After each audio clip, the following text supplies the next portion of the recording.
Don't forget to like the video, share your thoughts in the comments, and subscribe to stay updated with our latest stories.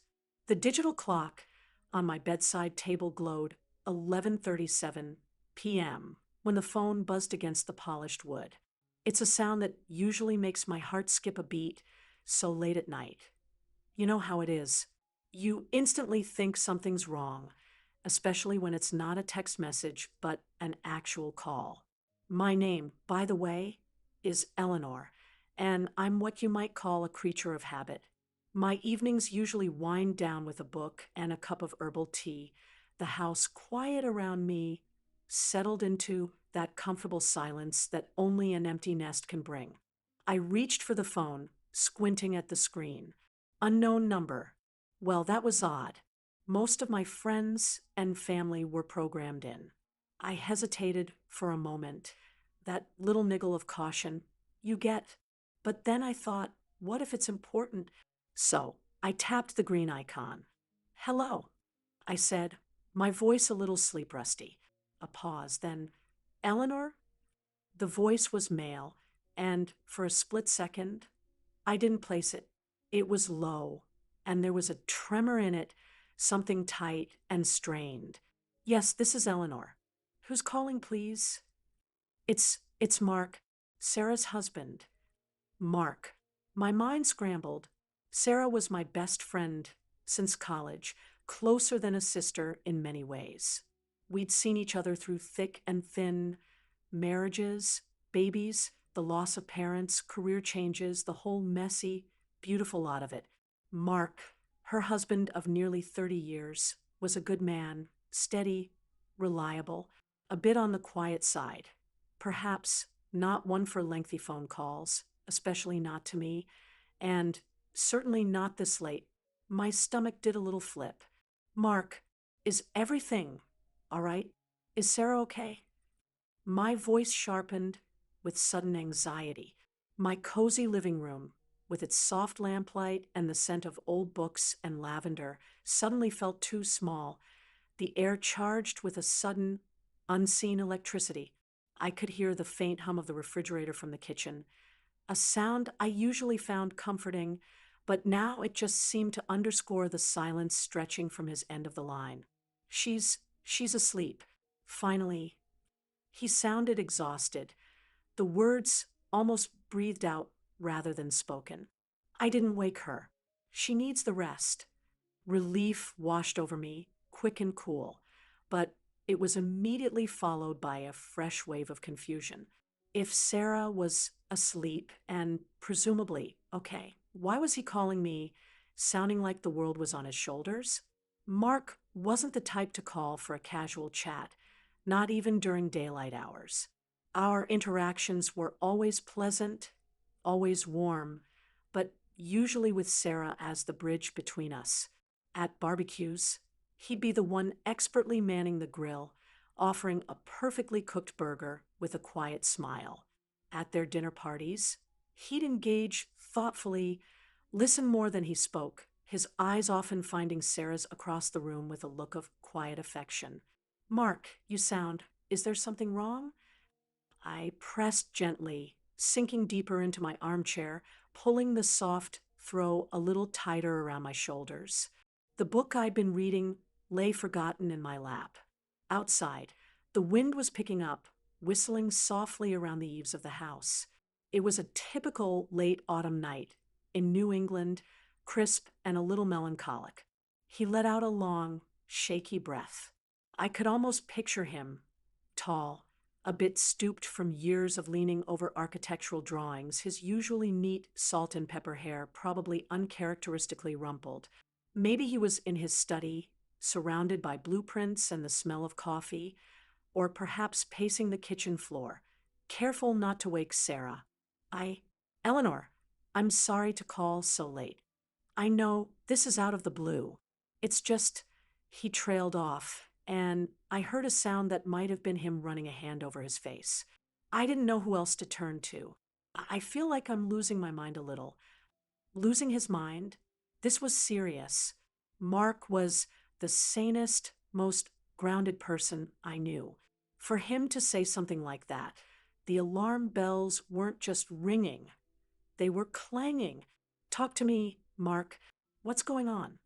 I try to keep my voice calm, soothing, like coaxing a frightened bird out of a corner. I thought of Sarah, my vibrant, usually unflappable friend. If something was deeply troubling Mark, it had to be connected to her or their life together. My heart ached a little at the thought. We'd all been through so much. Surely they weren't facing some new, terrible crisis. It's Sarah, he finally said, his voice barely above a whisper, raw, with an emotion I couldn't quite decipher. It wasn't just worry, it was deeper, more complex. She's not herself, Eleanor. Not for a while now. And I don't know what to do. I don't know how to reach her. Sarah? Not herself? I frowned, my mind racing back through my recent interactions with her. We had lunch just last week at our usual little Italian place. She'd seemed a bit tired, maybe a little quieter than usual, but I chalked it up to the time of year, the approaching holidays, work stress. She was a high school principal, a demanding job at the best of times. Had I missed something?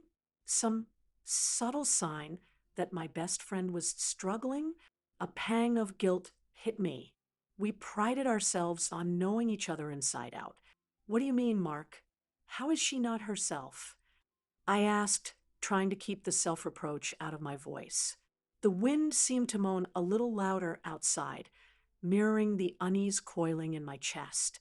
The grandfather clock in the hallway ticked, each second drawing out the tension. She's distant, so distant. His voice cracked on the last word, and it was the crack that got me. It was a sound of pure desolation, of a man adrift and seeing his lighthouse flicker and dim. It's like she's there, but she's a million miles away. In her own world. She smiles, she talks, she goes to work, but her eyes are just sad, Eleanor, and empty.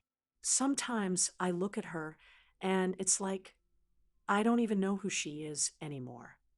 My breath caught in my throat. This was far more serious than I'd imagined. Mark wasn't talking about a bad mood or a stressful week. He was describing something that sounded like a profound emotional withdrawal. And the pain in his voice, the sheer helplessness, was heartbreaking. He was a man who loved his wife deeply. That had always been evident. To hear him speak of her this way, to feel the fear and confusion radiating through the phone line, it made my own heart ache in sympathy. I thought of all the years they'd built together, their shared history, their comfortable routines. What could possibly unravel that? What could make Sarah, my strong, resilient Sarah, retreat so far into herself that her own husband felt like he was looking at a stranger? The image he painted of her sad, empty eyes was a stark contrast to the woman I knew, whose eyes usually sparkled with intelligence and humor. Mark, I began, my voice soft. Has something specific happened? An argument? Some bad news? I tried to think of any recent stressors, anything beyond the usual ebb and flow of life. He sighed, a heavy, weary sound that seemed to travel through the wires and settle in the room with me. That's just it. There's nothing I can point to. No big fight. No catastrophe. It's been gradual, like a slow fade. At first, I thought maybe it was work. You know how demanding her job can be, especially with the new school board initiatives. Or maybe it was just us getting older, the kids grown and gone. That empty nest thing hitting her harder than we thought. But it's more than that, Eleanor. It's deeper. She's built walls around herself, and I can't seem to find a way in. Every time I try to talk to her, really talk to her about it, she just shuts down, says she's fine, just tired. But it's not just tired. I know tired. This is something else. I listened, the silence in my own home amplifying the raw emotion in his voice. The grandfather clock in the hall ticked with a measured, almost judgmental rhythm. I pictured Sarah, my vibrant, articulate friend, reduced to monosyllables, deflecting her husband's concern. It wasn't like her, not at all. She was usually the first to dissect a problem, to talk it through until it was threadbare and understood. For her to be shutting Mark out, her life partner, the man she had chosen to share everything with, it was deeply unsettling. And why call me, Mark? I asked, not unkindly, but genuinely needing to understand his reasoning. Have you suggested she talk to someone? A doctor? A therapist? I've tried, he said, his voice laced with frustration. Gently, she refuses. Says there's nothing wrong with her, that a good night's sleep won't cure. But she's been saying that for months. And Eleanor, he paused, and I could hear the effort it took for him to continue. I'm scared. I'm really scared. I'm scared of losing her, not to someone else, but to whatever this is that's consuming her. The confession hung in the air between us, heavy and terrifying. This wasn't just a husband worried about his wife's mood. This was a man fearing the erosion of the person he loved, the foundation of his life. And he had called me, not her sister, who lived 2 states away, not their family doctor, me, Sarah's best friend. He was reaching out, hoping I held some key, some understanding that he didn't.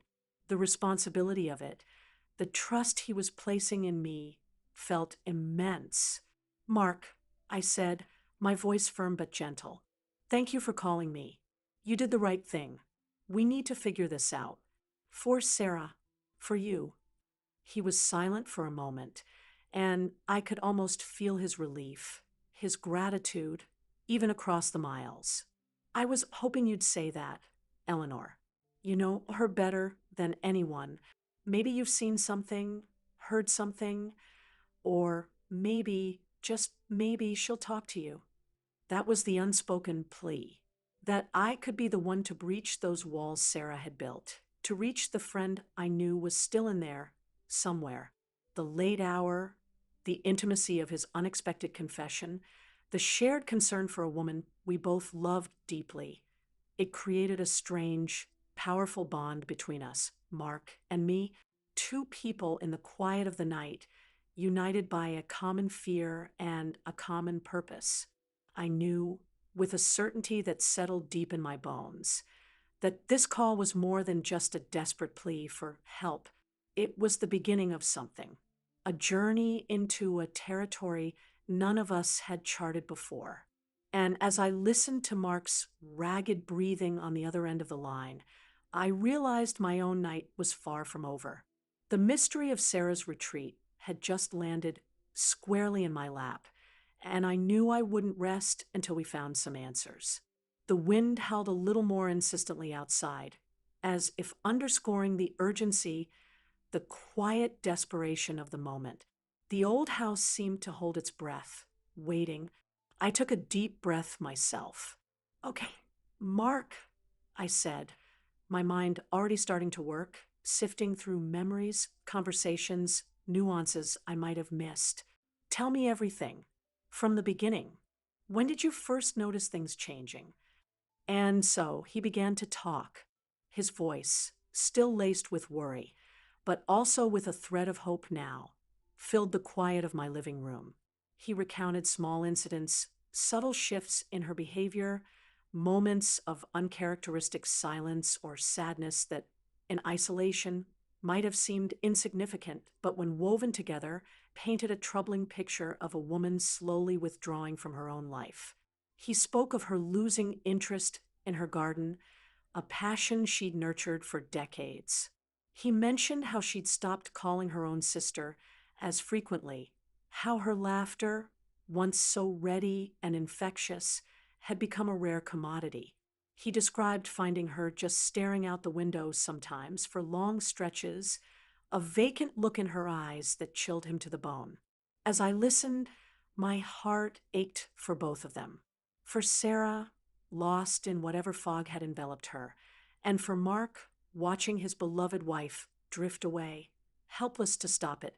I thought about the vows people make, in sickness and in health, and how often we assume that means physical illness. But the sickness of the spirit, the quiet despair that can take root in a person's soul, that could be just as devastating, if not more so, because it was so much harder to see, to understand, to fight. He told me about a particular evening a few weeks ago. They were supposed to go to a concert, something they'd both been looking forward to. Sarah had loved the composer since she was a girl, but an hour before they were due to leave, she'd come downstairs, not in her evening dress, but in her old, comfortable robe. She'd said she had a headache, that she just couldn't face it. He'd offered to stay home with her, of course, but she'd insisted he go, or at least try to sell the tickets. He stayed. They'd spent the evening in near silence, the unspoken disappointment a palpable thing between them. It wasn't just the concert, Eleanor, Mark said, his voice thick with remembered pain. It was the light that went out of her eyes when she said she couldn't go, like even the thought of pleasure was too much for her to bear. I closed my eyes, picturing it. Sarah, who could rally for any occasion, who loved music with a passion, succumbing to a vague malaise. It was so unlike her. The more Mark spoke, the clearer it became that this wasn't a simple case of the blues. This was a shadow, a heavy cloak of something that was smothering her spirit. And I, her best friend, had been oblivious, caught up in my own routines, my own life. The guilt gnawed at me again, sharper this time. Why didn't you say something to me sooner, Mark? I asked, trying to keep the accusation out of my voice. It wasn't his fault. He was grappling with it himself. I don't know, he admitted, his voice small. Pride, maybe? Thinking I should be able to handle it, to fix it. That's what husbands are supposed to do, right? Fix things for their wives. And honestly, Eleanor, Sarah made me promise not to make a fuss, not to tell anyone she was just a bit under the weather. She can be very persuasive, you know, stubborn. Yes, I knew. Sarah's strength could also be her armor, deflecting help even when she might desperately need it. I realized Mark was in an impossible position, caught between his wife's explicit wishes and his own mounting fear. Calling me was an act of desperation, but also an act of profound love. He was willing to risk Sarah's anger, her feeling of betrayal, if it meant finding a way to help her. We talked for what must have been over an hour. He unburdened himself, pouring out weeks, months of accumulated anxiety and sorrow. I listened, mostly in silence, occasionally asking a question, offering a word of comfort, trying to piece together the puzzle of Sarah's distress. The digital clock on my bedside table now read 12:48 a.m. The world outside was quiet, the wind having died down to a mere whisper. It felt like we were in a cocoon, Mark and I, wrapped in the shared intimacy of this late-night call and the gravity of our conversation. There were no easy answers, no sudden revelations. But as he spoke, a resolve began to harden within me. I had to see Sarah. I had to talk to her, friend to friend. Maybe, just maybe, I could get past her defenses in a way Mark, with all his love and concern, couldn't. Sometimes a different perspective, a different voice was what it took. Mark, I said when he finally paused, his voice hoarse with all the talking, you're exhausted.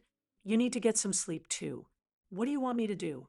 I don't know, he confessed. I just needed to tell someone who cares about her as much as I do. Maybe could you try to see her soon? Not in a way that makes her feel ambushed, but just talk to her, see.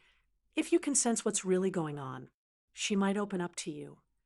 Yes, I said without hesitation. Of course I will. How about I suggest lunch again later this week? Or just drop by. I can make up an excuse. Thank you, Eleanor, he breathed, and the relief in his voice was profound.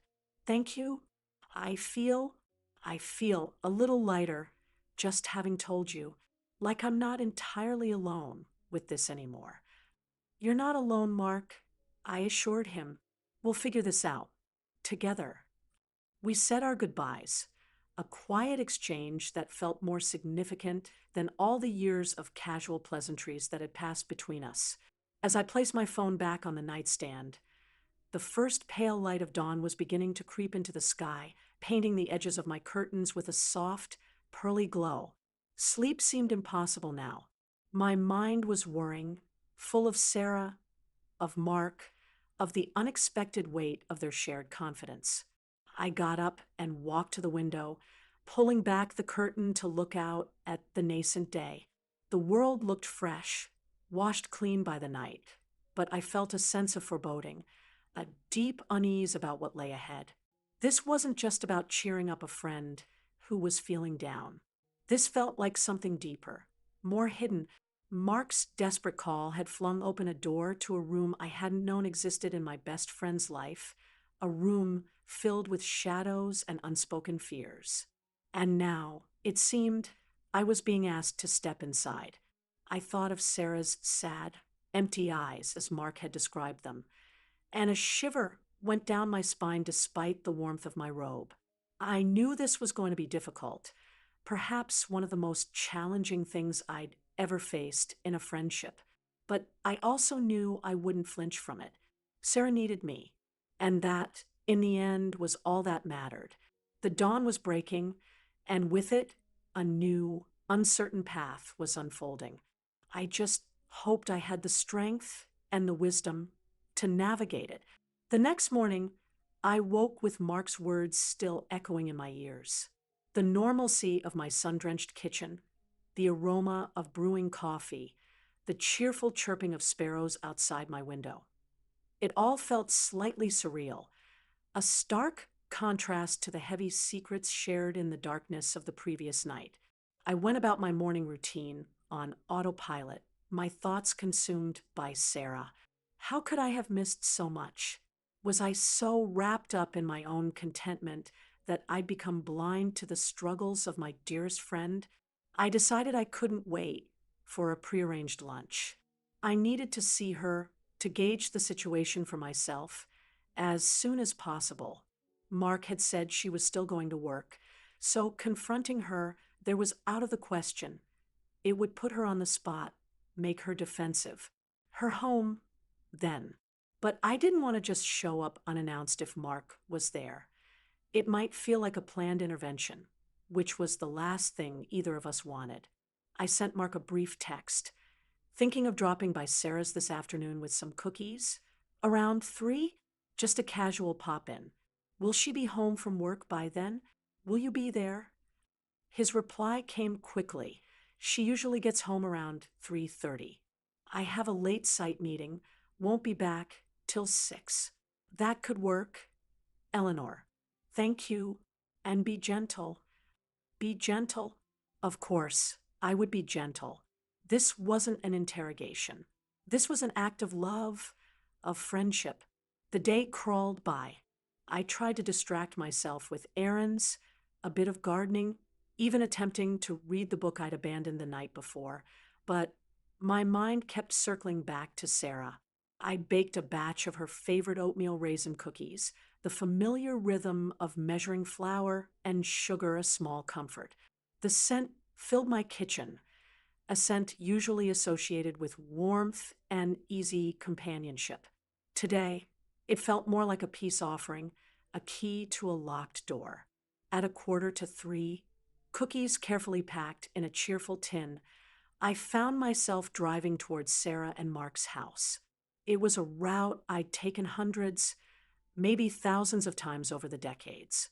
Their house, a lovely old Victorian with a sprawling garden Sarah had poured her heart into, had always been a second home to me, a place of laughter, of shared confidences, of countless cups of tea and glasses of wine. But today, as I turned onto their familiar street, a knot of apprehension tightened in my stomach. What would I find? Would Sarah be the friend I knew, or the distant stranger Mark had described? I parked by the curb, took a deep breath, and smoothed down my sweater. Just be yourself, Eleanor, I murmured. Be the friend you've always been. I walked up the porch steps, noticing little things that seemed slightly off. The usually vibrant mums in the planters looked a bit droopy, their colors faded. A small stack of newspapers lay by the door, unsorted. These were tiny details, things Sarah, with her meticulous attention, would normally never overlook. My unease deepened. I rang the doorbell, its cheerful chime sounding almost too loud in the quiet afternoon. I waited, shifting the tin of cookies from one hand to the other. After what felt like an eternity, but was probably only a minute, I heard the sound of footsteps, slow, almost hesitant, approaching the door. The lock turned, and the door creaked open. And there she was, Sarah. My first thought was that Mark hadn't exaggerated. She was pale, her usually bright, intelligent eyes shadowed and dull. There were faint, dark circles beneath them, the kind that spoke of restless nights. Her smile, when it came, was a ghost of its usual warmth, a polite, fragile thing that didn't quite reach her eyes. She was wearing an old cardigan over a simple blouse and jeans, a far cry from the stylish, put-together woman I knew. She looked depleted, as if the very life force was slowly seeping out of her. Eleanor, she said, her voice a little hoarse, as if she hadn't used it much that day. What a surprise. Come in. She stepped back to let me pass, and I walked into the familiar hallway. The house was quiet, unnaturally so. Usually, there'd be music playing, or the scent of something cooking, or just the general hum of a lived-in, loved home. Today it felt, still, like a photograph of a home, rather than the real thing. I was just in the neighborhood, thought I'd drop these off, I said, holding up the cookie tin with a brightness I didn't entirely feel. Freshly baked. Your favorites. Oh, Eleanor, you shouldn't have, she said, but there was a flicker of something in her eyes, then appreciation, or maybe just surprise. She took the tin, her fingers brushing mine. Her hand felt cold. Thank you. That's so sweet of you. We moved into the living room, a space that had witnessed so much of our shared history. Birthday celebrations for our children, tearful commiserations over heartbreaks, joyful toasts to new beginnings. The grand piano in the corner where Sarah used to play was closed, its surface dusty. The bookshelves, usually crammed with a vibrant disarray of her latest reads, seemed neater, less disturbed. Can I get you some tea? She offered, her voice still low. That would be lovely, Sarah. Thank you, I replied, settling onto the sofa, trying to appear casual, relaxed. But my senses were on high alert, cataloging every nuance, every subtle shift in her demeanor. She went to the kitchen, and I heard the clinking of cups, the running of water.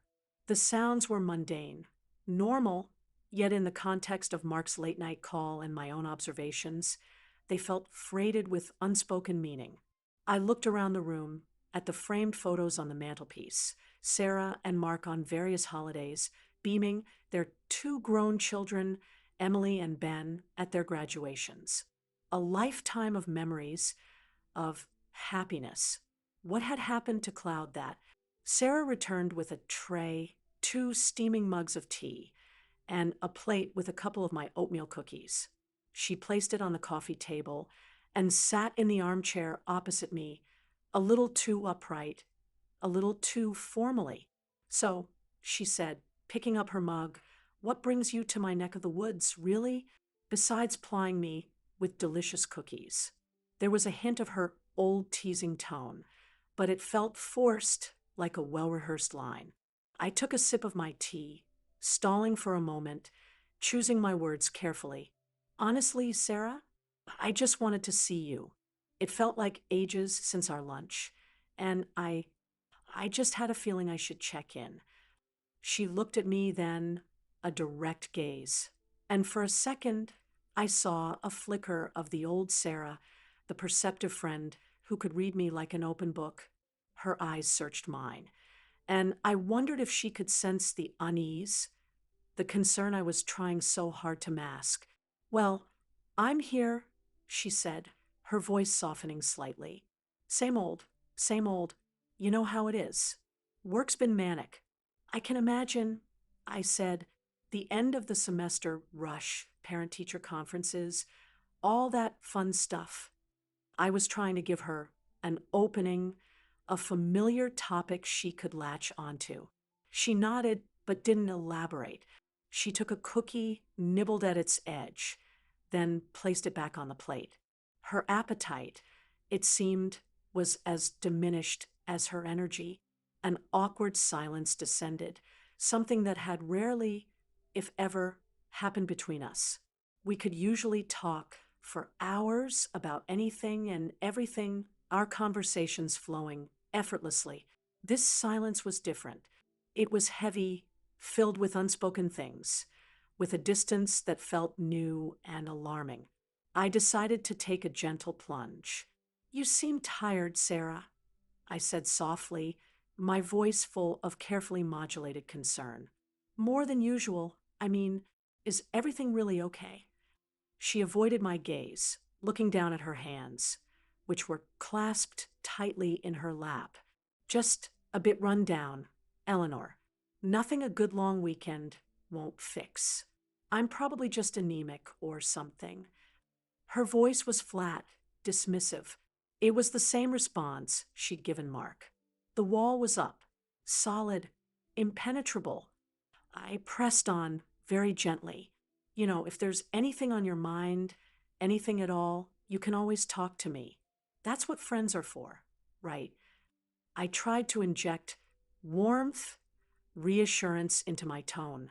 I leaned forward slightly, trying to bridge the gap that seemed to have opened up between us. She finally looked up, and her eyes were filled with a weariness that went bone deep. But there was something else there too, a flicker of, was it defensiveness? Or perhaps fear? There's nothing to talk about, Eleanor, she said, her voice a little sharper now. I appreciate your concern. I really do, but I'm fine. Just tired. Everyone gets tired. She picked up her cookie again, took a more determined bite this time, as if to prove her point, as if the act of eating could somehow demonstrate her normalcy. My heart sank. This was going to be harder than I thought. She was shutting me out just as she'd shut out Mark. The vibrant, open woman I knew seemed to be receding before my very eyes, replaced by this guarded, weary stranger. But I couldn't give up. Not yet. I owed it to her, to Mark, to our long years of friendship. I decided to change tack, to try a different approach. Perhaps directly addressing her feelings was too confrontational. Maybe I needed to come at it sideways. Well, I said, forcing a smile, if you ever do need a listening ear or just a distraction, you know where I am. We could go for that spa day we kept talking about, or just a long walk in the woods. The autumn colors are beautiful right now. Her expression softened a fraction. Maybe, Eleanor, that sounds nice, but I'm just so swamped at the moment. Can we put a pin in it? A pin in it. The classic brush off. My hope, which had been a fragile flame, flickered. It felt like I was treading water, making no headway against a current I couldn't even see. The comfortable living room, once a haven, now felt oppressive, charged with an unspoken tension that was almost unbearable. I looked at my friend, this woman I loved like a sister, and saw not just tiredness, but a profound unhappiness, a deep seated sorrow she was trying desperately to hide, even from herself. And I had no idea how to reach her. The cookies sat between us, a symbol of a connection that felt suddenly terrifyingly fragile. The afternoon sun, slanting through the window, cast long shadows across the room, and it felt like the shadows were winning. I knew I couldn't push too hard, not today, but as I prepared to leave, a sense of failure and a renewed wave of anxiety for Sarah settled heavily upon me. This was only the beginning, and the path ahead looked darker and more uncertain than ever. As I drove away from Sarah's house, the unease I'd felt earlier had intensified into a knot of genuine worry. Her carefully constructed facade of just tired hadn't fooled me for a second. The Sarah I'd seen was a shadow of her former self, her light dimmed, her spirit burdened by something she clearly wasn't ready or willing to share. Mark's late night call, his desperate words, now resonated with an even more chilling clarity. He wasn't overreacting. Something was seriously wrong. The oatmeal cookies, my peace offering, felt like a pathetically inadequate gesture in the face of whatever deep seated issue was consuming her. I replayed our conversation in my mind, her guarded responses, the way she avoided my gaze, the forced brightness that couldn't mask the profound weariness in her eyes. It was clear she was deliberately keeping everyone at arm's length. But why? What was she so afraid of? When I got home, my own house felt quiet but comforting, a contrast to the strained atmosphere at Sarah's. I immediately called Mark. He answered on the first ring, his voice tight with anticipation. Eleanor? How did it go? Did you see her? Yes, Mark. I saw her, I said, sinking into my armchair, the same one I'd been sitting in when he called me the night before. It felt like a lifetime ago. And you were right. She's not okay. Not at all. I recounted my visit, describing Sarah's appearance, her lack of energy, her dismissive attitude when I tried to gently probe. I told him about the untouched cookie, the dusty piano, the general air of neglect in a home that had always been so vibrant and cared for. Mark listened in silence, and I could hear his ragged breathing on the other end. When I finished, there was a long pause. So she didn't open up to you either? He said finally, his voice flat, devoid of hope. No, she didn't, I admitted. She used the same line she used with you, just tired, just run down. She's built a fortress around herself, Mark, and it's a strong one. So what do we do now? He asked, the helplessness in his voice tearing at my heart. Do we just wait? Hope she snaps out of it? I don't think waiting is the answer. I said slowly, my mind racing. Whatever this is, it seems to be getting worse, not better. We need to understand what's causing it. Has there been any major stress at work that she hasn't told you about? Any health scares? Anything at all, even if it seems minor? He sighed. I've been over and over it in my head. Eleanor, there's nothing obvious. Her last physical was fine. Work is always stressful, but she's always managed it before. This is different. It's like the joy has been leached out of her bit by bit. The joy leached out of her. That was a chillingly accurate description. I thought about Sarah's passions, her garden, her music, her books, her almost fierce love for her family and friends. If those things no longer brought her pleasure, then the situation was dire indeed. Mark, I said, an idea beginning to form, hesitant but insistent. Is there anyone else? Someone from her work, perhaps. Another old friend I might not know as well. Someone she might have confided in, even a little. He was quiet for a moment, thinking, there's her colleague, David Miller. He's the vice principal. They've worked closely together for years. She always spoke highly of him, said he was a good sounding board. Maybe he's noticed something?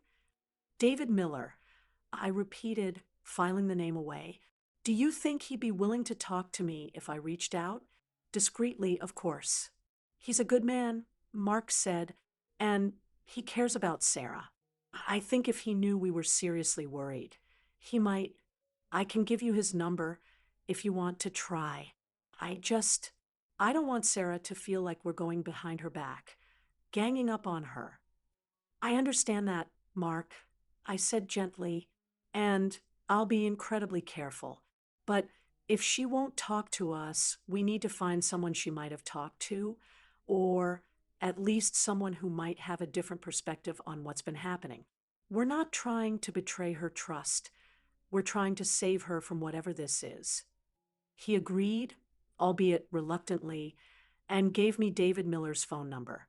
The thought of calling a near stranger to discuss my best friend's private struggles felt uncomfortable, intrusive even, but the memory of Sarah's vacant eyes, the palpable despair in Mark's voice, these things pushed me forward. The next day, I gathered my courage and called David Miller. I introduced myself as Sarah's close friend, Eleanor, and explained as delicately as I could that Mark and I were deeply concerned about her. I emphasized that we weren't looking for gossip, but for any insight that might help us understand what she was going through. To my relief, David was receptive and understanding. His voice was kind, concerned. He admitted he, too, had noticed a significant change in Sarah over the past few months. She's always been such a powerhouse, Eleanor, he said, his tone tinged with sadness. So dedicated, so full of energy. But lately, it's like she's running on empty. She's still efficient, still does her job, but the spark is gone. She's quieter in meetings, more withdrawn. I've asked her a couple of times if everything's all right, but she just brushes it off, says she's fine. His words confirmed our worst fears. This wasn't just something Mark and I were imagining. It was real, and it was noticeable to others who knew her well. Has anything specific happened at school, David? I asked. Any unusual pressures? Any conflicts? He hesitated. Well, there's been the usual budget stress, and a particularly challenging issue with a long-term teacher who's been underperforming. Sarah's had to handle that, and it's been tough, very emotionally draining for her. I know. She cares a lot about her staff. But honestly, Eleanor, she's dealt with far worse in her career. This feels different, more personal, somehow. More personal. That resonated. Mark had said the same thing. David, I pressed gently. Has she mentioned anything about her health? Or anything at home? Any changes? No, nothing specific about her health, he said. And she's very private about her home life, as you probably know. Always professional. But there was one thing a few weeks ago. She seemed particularly down, and I caught her in her office looking at a photograph. She had tears in her eyes. When she saw me, she put it away quickly, but I got a glimpse of it. I think it was a picture of her mother. Sarah's mother. My heart gave a lurch. Sarah's mom, Martha, had passed away almost 5 years ago after a long battle with Alzheimer's. Sarah had been incredibly close to her, and the illness and subsequent loss had hit her very hard. We'd all supported her through it, Mark especially, but grief, I knew, could be a strange and lingering thing, resurfacing unexpectedly. Her mother? I repeated, a new avenue of thought opening up. Was there an anniversary coming up? Her mother's birthday? Or the anniversary of her passing? David wasn't sure. I didn't want to pry. He said, she seemed so vulnerable in that moment. I just offered her a cup of tea and tried to change the subject to something work-related to distract her. After I ended the call with David, I sat for a long time. thinking, Sarah's mother. Could this all be a delayed or perhaps a newly triggered grief reaction? 5 years was a long time, but Alzheimer's was a cruel disease, robbing people of their loved ones long before they physically departed. Sarah had been a devoted daughter, shouldering much of the caregiving burden in Martha's final years. It had been an exhausting, heartbreaking experience for her. I remembered how, after Martha died, Sarah had thrown herself back into work, into life, with an almost ferocious determination. Perhaps too quickly. Perhaps she'd never truly allowed herself to mourn, to process the full extent of her loss. And now, for some reason, that suppressed grief was surfacing, dragging her down. The photograph David had seen, it could be a vital clue. I knew what I had to do. I had to talk to Sarah again.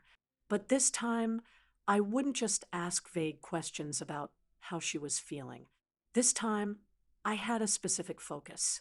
I needed to approach her not just as a concerned friend, but as someone who understood the unique pain of losing a mother, as I had lost my own years ago. Later that evening, I called Mark and told him about my conversation with David Miller and the potential connection to Sarah's mother. Her mom? Mark sounded surprised. Of course, she misses her terribly. We all do. But do you really think that's what this is all about? After all this time, grief doesn't follow a timetable, Mark, I said gently. And Alzheimer's, it's a loss that happens in stages. Maybe something triggered those memories, those feelings more intensely for her recently. An anniversary, perhaps, like David suggested, or maybe it's something less obvious.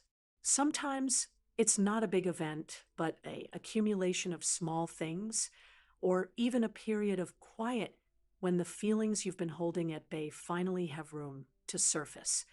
Mark was silent for a moment. Martha's birthday was last month. He said, quietly, we didn't do anything special. Sarah said she didn't want to. I thought she was just being practical. Oh, God. Eleanor, have I been completely blind? You haven't been blind, Mark, I reassured him. You've been worried and trying your best to understand. Grief is complex. She might not even fully understand it herself, but it gives us a starting point, a way to try and reach her. We decided that I would try to see Sarah again the next day. This time, I wouldn't bake cookies. I would just go as her friend, armed with this new understanding, this new empathy. I would talk about Martha. I would share my own experiences with grief. And I would hope with all my heart that this time I could finally break through those walls and reach the friend I knew was struggling inside. The thought of confronting such deep-seated pain was daunting. I knew it wouldn't be an easy conversation. There might be tears, there might be resistance. But I also knew that true friendship meant being there for the hard stuff, not just the easy laughter and good times.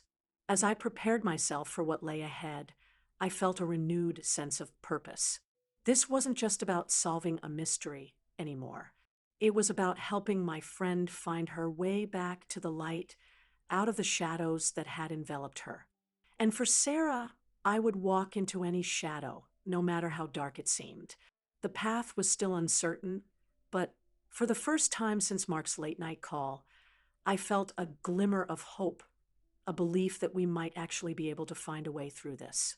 The emotional connection Mark and I had forged in our shared worry felt like a lifeline. And now, with David's insight, it felt like we had a compass.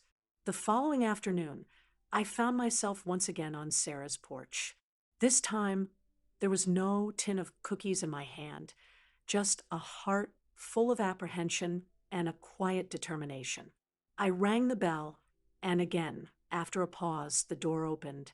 Sarah looked much the same as she had 2 days prior, pale, weary, her smile a fragile imitation. Eleanor, she said, a hint of surprise perhaps even guardedness in her voice. Back so soon. Can I come in for a bit? Sarah? I asked gently. I'd really like to talk. She hesitated for a fraction of a second, then nodded and stepped aside. The house had that same unnerving stillness. We walked into the living room, and she gestured vaguely towards the armchair she'd occupied before. I chose the sofa again. Instead of her offering tea, I spoke first. Sarah, I began, my voice soft. I've been thinking a lot about you, about us, and I've also been thinking about your mom. At the mention of her mother, a flicker of something crossed her face: surprise, pain, a deep, unutterable sadness. It was there for only an instant before her guard slammed back into place, but I'd seen it. My mom, she said, her voice carefully neutral. What about her? I was just remembering her. I continued, treading softly, remembering how much she loved her garden, how she used to bring over those amazing tomato harvests, and how much you're like her in so many ways. Her strength, her kindness. Sarah didn't respond, but her hands, resting in her lap, tightened into fists. I knew I was venturing into sensitive territory, but I also knew with a growing certainty that this was the path I needed to take. I also remember how incredibly hard it was for you, watching her fade away with the Alzheimer's. I said, my voice filled with the empathy I felt. It's a cruel disease, stealing someone piece by piece. I saw how much it took out of you. Sarah, you were so strong for her, for everyone, but it must have left some deep wounds. Silence. The only sound in the room was the ticking of the grandfather clock in the hall, each tick marking a moment of heavy, unspoken emotion. Sarah's gaze was fixed on a point somewhere beyond my shoulder, her expression unreadable. I decided to share a piece of my own story, to show her she wasn't alone in these feelings. When my own mother passed, I said, my voice a little thick with memory, I thought I was handling it. I went back to work, kept busy, did all the right things, but months later, maybe even a year later, the grief would just hit me out of nowhere. An old song on the radio, a particular scent, a casual remark from someone, and I'd be a wreck. Grief has its own timetable, Sarah, and it doesn't care much for ours. She finally looked at me, and her eyes were glistening with unshed tears. The carefully constructed wall was beginning to crumble. Mark told me, and David from your work also mentioned, that her birthday was last month. I said gently, and that you've seemed particularly down since then. Is it Martha you're grieving for so deeply right now, my dear friend? A single tear escaped and traced a path down her cheek, then another. She didn't try to wipe them away. She just sat there, the silent tears a testament to the pain she'd been carrying alone for so long.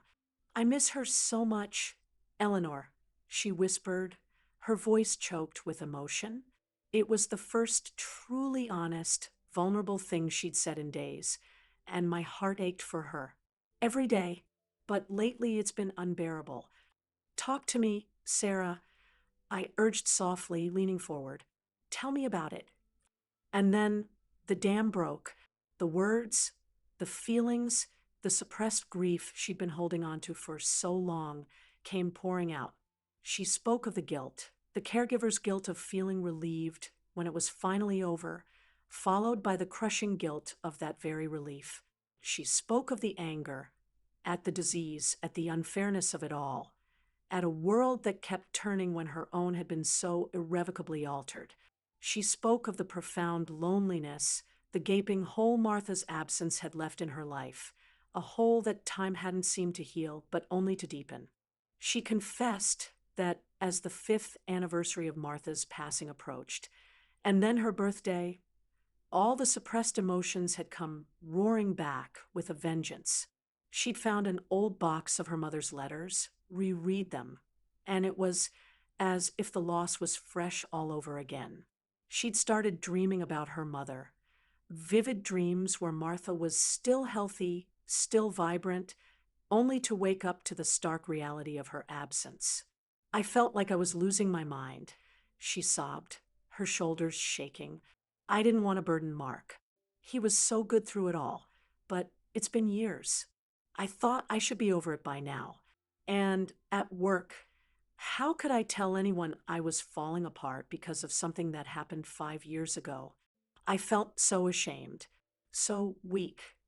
Oh, Sarah, I said, my own eyes now wet with tears. I moved from the sofa to sit beside her on the armchair's edge, taking her cold hand in mine.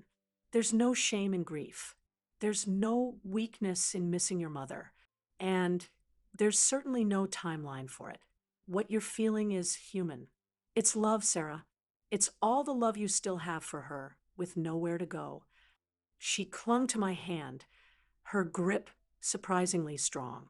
But I've been so awful to Mark, she cried. So distant, so cold. He's been trying so hard. And I pushed him away. I didn't know how to explain what was happening inside me. I didn't even understand it myself until you started talking about Mom. Mark understands more than you think, I said gently. He loves you, Sarah. He's been so worried about you. That's why he called me. He knew you were hurting, and he just wanted to find a way to help you. Her head snapped up, her tear-filled eyes wide. Mark called you? I nodded. He called me late the other night, beside himself with worry. He didn't know what to do. He just knew he was losing you. He loves you that much. A fresh wave of tears coursed down her cheeks. But this time, they seemed different. Tears of release, perhaps even of a dawning understanding. The knowledge that Mark's actions came from a place of deep love, not frustration or anger, seemed to break through another layer of her defenses. We sat there for a long time, just talking. She shared memories of her mother, both happy and sad. She spoke of her fears, her regrets, her profound sense of being adrift. I listened, offering comfort, understanding, and my own shared experiences. I told her about the resources available for grief counseling for people struggling with loss, even years later. I suggested that perhaps talking to a professional, someone outside the family circle, might give her a safe space to explore these feelings without guilt or shame. Slowly, very slowly, I began to see a flicker of the old Sarah return, a lightening in her eyes, a slight easing of the tension in her shoulders. The simple act of speaking her truth, of having her pain acknowledged and validated, seemed to be a powerful balm. I feel lighter, she said finally, her voice still thick but no longer choked with sobs. She managed a watery smile. Thank you, Eleanor. Thank you for not giving up on me, for seeing me even when I couldn't see myself. Always, Sarah, I said, squeezing her hand. That's what friends do. We walk through the shadows together. By the time I left her house that evening, as dusk was beginning to settle, the atmosphere felt profoundly different. The oppressive weight had lifted. There was still sadness, yes, but it was a sadness tinged with hope now, with the possibility of healing. Sarah promised she would talk to Mark, really talk to him that very evening. She also promised she would consider looking into grief support. It was a beginning, not an end, but it was a significant step forward. As I drove home, I felt a quiet sense of exhaustion, but also a deep, resonant satisfaction. The unexpected late-night call from Mark had indeed led to something unbelievable, not a scandal or a drama, but a profound journey into the heart of grief, friendship, and the enduring power of human connection. It had been a discovery for all of us. Mark had discovered a new way to support his wife, by reaching out and showing his vulnerability. Sarah had begun the journey of rediscovering herself by finally confronting the pain she had carried for so long.